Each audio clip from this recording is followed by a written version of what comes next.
আসসালামু আলাইকুম। আজ আমরা খাসির মাংস ম্যারিনেট করব আমাদের রেস্টুরেন্টে ফাংশনের আয়োজন করছি।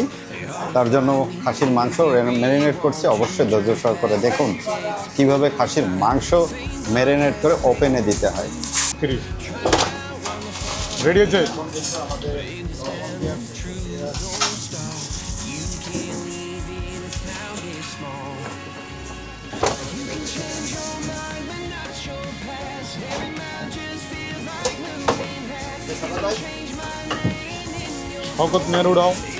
ভিডিওর স্ক্রিনে দেখছেন আমরা কিন্তু খাসির মাংস ম্যারিনেট করছি। হ্যাঁ, এটা আসলে ম্যারিনেট না করলে আপনারা মাংসটা খাওয়ার জন্য উপযোগী হবে না। তার জন্য সল্ট অথবা আমরা স্পাইসি দিয়ে কিন্তু এখন ম্যারিনেট করে কিছুক্ষণ রাখবো। রাখার পরে ওপেনে দেবো।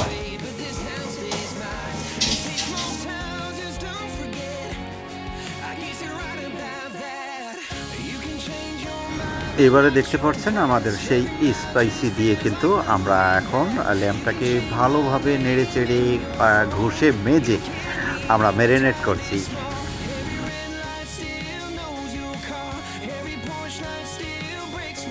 এবারে দেখুন আমাদের অবশ্যই আমাদের ল্যাম্প কিন্তু ম্যারিনেট করা প্রায় শেষের দিকে। প্রথম পর্যায়ে আমরা সল্ট দিয়ে কিন্তু খাসির মাংসটা ম্যারিনেট করেছি, অথবা এখন কিন্তু স্পাইসি দিয়ে ম্যারিনেট করছি। আপনারা ইতিমধ্যে দেখতে পাচ্ছেন আসলে খাসির মাংস এইভাবে ম্যারিনেট করে কয়েক ঘন্টা পরে আপনি যদি ওপেনে দেন তাহলে লবণ অথবা স্পাইসিগুলো ভিতরে যাবে।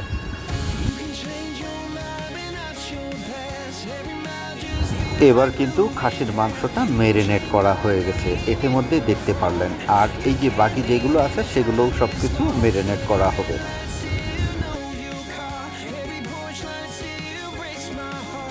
বন্ধুরা, ইতিমধ্যে দেখতে পাচ্ছেন আমরা কিন্তু খাসির মাংসগুলো ম্যারিনেট করছি।